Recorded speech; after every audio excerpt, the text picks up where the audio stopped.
తాకట్లో ఉన్న మీ బంగారాన్ని విడిపించి ఆ రోజు ఆన్లైన్ రేటుకి కొంటాం. Sharma gold company. నమస్కారం అండి, సుమన్ టీవీకి స్వాగతం. నేను గీతాంజలి. ప్రస్తుతం మనతో పాటు ఉన్నారు భారతీయ శంకరపీఠం వ్యవస్థాపకులు, ప్రముఖ జ్యోతిష్యులు, ఆధ్యాత్మికవేత్త బ్రహ్మశ్రీ అన్నవరపు తిరుపతిమూర్తి అవధాని గురువు గారు. వారితో మాట్లాడి చంద్రగ్రహణం మనకి కనిపిస్తుందా, ఒకవేళ కనిపిస్తే కనుక మనం నియమాలు పాటించాలి అంటారు. ఎటువంటి నియమాలు పాటించాలి, ఈసారి వస్తున్నటువంటి ఈ చంద్రగ్రహణం ఎలాంటి ప్రభావాలను చూపబోతోంది ఎవరెవరి పైన, ఇవన్నీ తెలుసుకుందాం. చంద్రగ్రహణం అనగానే మనలో ఒక చిన్న భయాందోళన నెలకొంటుంది. సూర్యగ్రహణం మొన్న, అలాగే ఇప్పుడు చంద్రగ్రహణం. ఈ మధ్య వ్యవధిలో చాలామంది చాలా పరిస్థితులు ఎదుర్కొన్నారు. వీటికి కారణం ఏంటి, అలాగే మున్ముందు కాలంలో కూడా ఇవి ఉంటాయా, ఎన్నాళ్ళ వరకు ఈ ప్రభావాలు ఉంటాయి, ఎటువంటి పరిహారాలు చేసుకోవాలి తెలుసుకుందాం. గురుగారితో మాట్లాడదాం. గురుగారు నమస్కారం అండి. ఓం శ్రీ మహాగణాధిపతయే నమః. గురుగారు, చంద్రగ్రహణం ఇప్పుడు ఎన్నో తారీఖు అండి? 3వ తారీఖు. సమయం ఇవి ఒకసారి చెప్తారా, ఎప్పుడు ఉంది, ఎట్లా? మధ్యాహ్నం 3:30 తర్వాత ఉంది. ప్రధానంగా గ్రహణం విషయం గురించి నేను చెప్పదలుచుకోలేదు ఎవరికి. ఎందుకండి? ఎందువల్లంటే ఎవరి కర్మకి ఎవరి కర్తలు. మంచి చెబితే వినే తత్వం మనిషిలో పోయిందండి.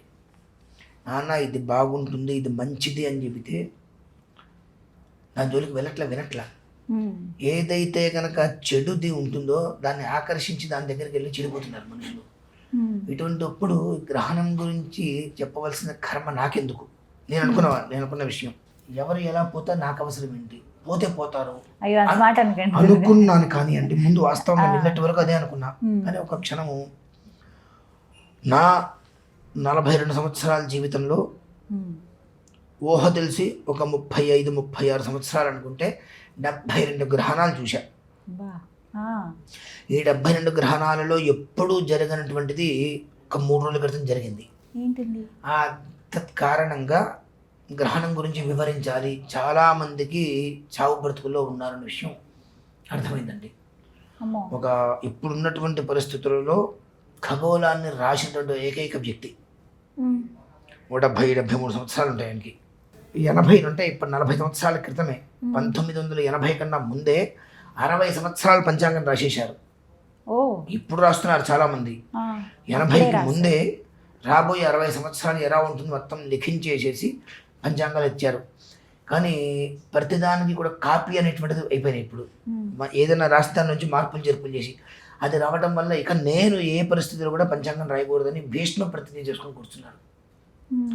ఆయన్ని కలవటం కోసం అని చెప్పి తలపండిన మహామహులు, ఆయన చూపు మా మీద పడ్డ మా జీవితాలు మారిపోతాయి అని, కొన్ని లక్షల మంది జీవితాలు మారాయి. అట్లా ఆయన చూపు మా మీద పడ్డా మా జీవితాలు మారతాయి అని చెప్పి ఇంటికి వచ్చి రోజుల తరబడి కూర్చొని కనీసం చూపు కూడా చూడకుండా వెళ్ళిపోయిన వాళ్ళు చాలా మంది ఉన్నారు.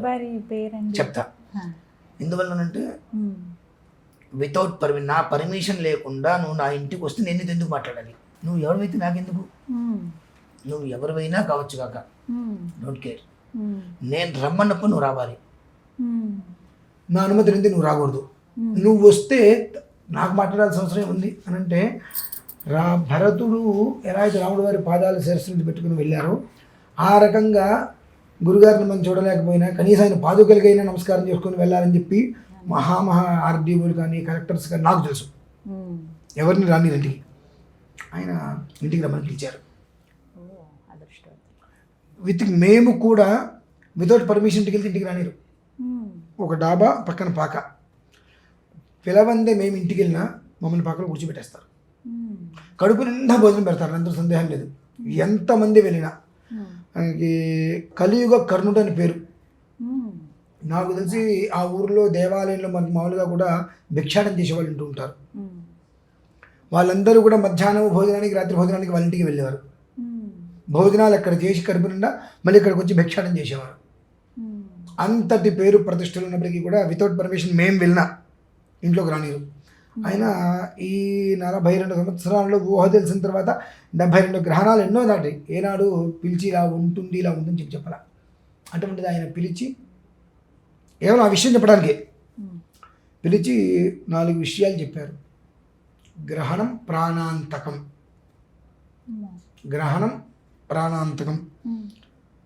కర్కాటక లగ్నంలో జన్మించినటువంటి వ్యక్తికి ఏం జరుగుతుందో తెలియదు. మనం 10 మంది మంచి కోరు ఏదైనా చెప్పవచ్చు, బట్ కానీ కొన్ని కొన్ని పరిస్థితుల్లో ఆ కర్మ అంతకు మించి మనం అనుభవించవలసిన పరిస్థితి ఉంటుంది. సింహరాశికి మేషరాశికి ఉన్నటువంటి విధానం ఒకటి. ఈ రాశిలో ఉండేటువంటిది 60% అయితే ఈ లగ్నంలో కర్కాటక లగ్నంలో మాత్రము 1000% దోషం ఉంది. సామాన్యమైన దోషం కాదు. ఏ పరిస్థితులలో కూడా ఆ 3వ తారీఖు గ్రహణం రోజు నాడు ఇంట్లోంచి గడప దాటి బయటికి రావద్దు. లేదంటే నేను చెప్పేవాడిని కదండి, గడప దాటి బయటికి రావద్దు. బయటికి వచ్చిన తర్వాత ఏదైనా జరిగితే మరి నన్ను అడగద్దు.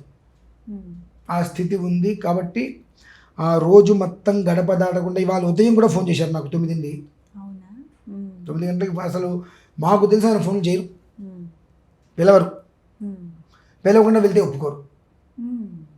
ఆయనకి దూర్వాసురుడు అనే పేరు, విశ్వామిత్రుడు అని కూడా పేరుంది. అటువంటిది ఇవాళ ఉదయం కూడా మళ్ళీ అదే చెప్పారు ఫోన్ చేసి, ఏ పరిస్థితులలో 3వ తారీఖు గ్రహణం రోజు నాడు గడప దాటి బయటికి కాలు పెట్టకు. నీకు ఏది వస్తుందన్నా నువ్వు ఉంటే అంతకు మించి నీకు అన్నీ వస్తాయి, కానీ గడప దాటి బయటికి కాలు పెట్టకు. ఆ రోజునాడు ప్రశాంతంగా మహాలింగార్చన చేసుకో. మర్నాడు ఉదయం పొద్దున్నే ఈ గ్రహణానికి సంబంధించినటువంటిది ఒక వెండి సర్పము, ఒక రూపు చంద్రబింబం, తర్వాత వెండి గ్లాసు, ఒక వస్త్రంతో కలిపి పొద్దున్నే దానం ఇచ్చే. ఇది చేసుకోగలిగితే తిరిగి ఉండదు అని చెప్పి ప్రత్యేకంగా చెప్పేటప్పటికీ అనుకున్నా. సరే, ఎవరు ఎలా ఉన్నప్పటికీ కూడా కొంతమంది అయినా విశ్వసించే వాళ్ళు ఉంటారు. మేషరాశి సింహరాశికి ప్రభావం అయితే గట్టిగానే ఉందన్నారు. అంతకు మించి 1000% కర్కాటక లగ్నంలో ఎవరైతే జన్మించారో వారికైతే చాలా దారుణమైన స్థితి ఉంది అనేటువంటిది బాగా చెప్పడం జరిగింది. ఆ విషయం అనేటువంటిది తెలియచెయ్యాలి ప్రతి మనిషికి. గ్రహణ నియమాలు ఏమిటి అనే విషయం పక్కన పెడితే, ఆ రోజు 3వ తారీఖు ఉదయం నుంచి 4వ తారీఖు ఉదయం దానం ఇచ్చే వరకు గడప దాటి బయటికి కాలు పెట్టవద్దు. ఇది వాళ్ళు ఇప్పుడు వినేటువంటి వాళ్ళు హెచ్చరిక అనుకోవచ్చు, జాగ్రత్త చెబుతున్నాను అనుకోవచ్చు, ఆయన ఏదో ఆయన నోటి దోల కొద్ది చెబుతున్నాడు అనుకుంది. ఇందాక అదే అన్న, ఎవరి కర్మకి ఎవరి కర్తలు. చెప్తే వినాలి ముందు, విన్న తర్వాత నువ్వు ఆచరిస్తావా ఆచరించవా అనే దృష్టి నువ్వు నిర్ణయం తీసుకో. వినటానికి కూడా నీకు పూర్తిగా మనస్కరించలేదు, ఏముంది అనుకున్నప్పుడు నీ జీవితాన్ని ఎవరు మార్చలేరు అనేటువంటిది మాత్రం ఖచ్చితంగా ప్రతి మనిషి తెలుసుకోవాల్సిందేనండి. ఎందువల్లంటే అందుకని అంటే నేను వద్దు అనుకున్నాను ఎందుకు చెప్పాను అంటే, అంతటి పెద్ద మనిషి నాకు తెలిసి మహామహుడండి, సామాన్యమైన వాళ్ళైతే కాదు.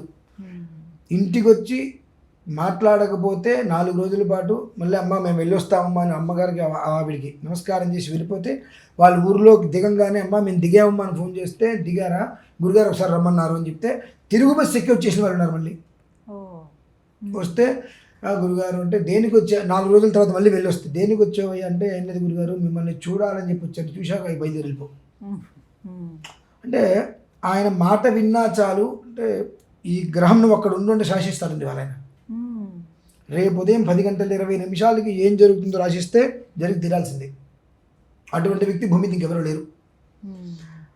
ఆయన పిలిచి ప్రత్యేక ఫోన్లో కూడా చెప్పచ్చు, నువ్వు రా అని చెప్పి పిలిచి, మామూలుగా అంత తొందరగా ఏ పరిస్థితుల్లో కూడా రమ్మని చెప్పరు. అటువంటిది పిలిచి 15 నిమిషాలు మాట్లాడటానికి, కేవలం 15 నిమిషాలు నాతో ఈ విషయం గురించి మాట్లాడటం కోసం పిలిచి విషయం చెప్పారు అంటే అందులో ఎంతటి ప్రభావం ఉంది, ఎంతటి దారుణం మనం చూడబోతున్నాము. మేషరాశి సింహరాశికి ఎంతటి ప్రభావం ఉంది, ఈ రెండు పక్కన పెడితే అంతకమించి కర్కాటక లగ్నం 1కి 10 సార్లు ఇదే మాట చెప్పారు.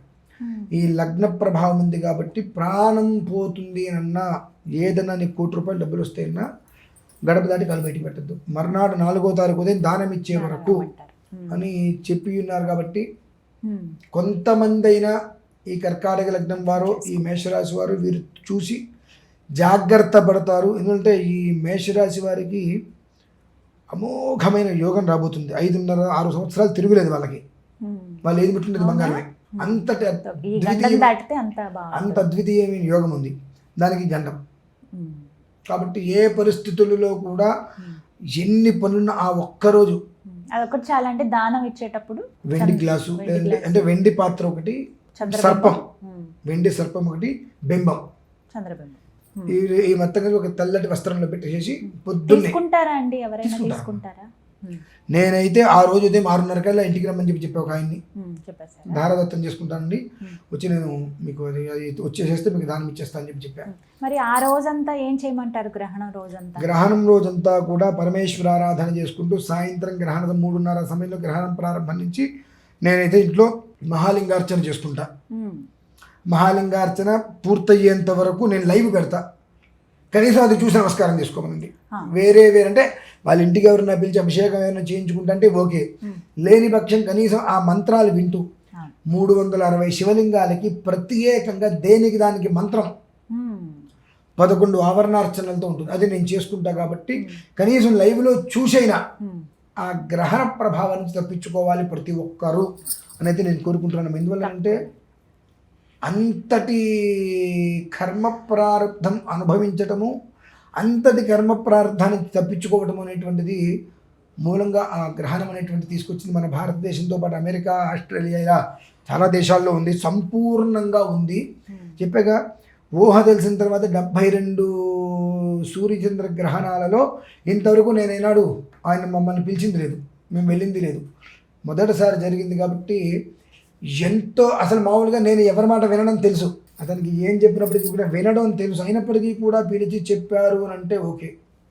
మనం కొన్ని పరిస్థితుల్లో పెద్దల మాట మనం కాదనకూడదు.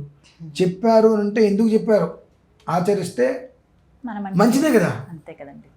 ఇప్పుడు ఏదన్నా అనర్థం జరిగితే కుటుంబం రోడ్డు మీద పడుతుంది, ఆచరించాము, ఎలాంటి అనర్థం జరగలేదు, ఇంట్లోంచి బయట కదలద్దు అన్నారు, మంచిది. కాబట్టి ప్రతి మనిషికి యథావిధిగా మాత్రం ఈ విధానాన్ని అనుసరిస్తే చాలా మంచిది. సింహరాశి, మేషరాశి ఈ రెండిట్లకి 60% ఉంది అంటే కర్కాటక లగ్నానికి 1000% ఉంది. ఈ విషయం గుర్తుపెట్టుకోవడం మంచిది. వివరించారు, ధన్యవాదాలు గురుగారు.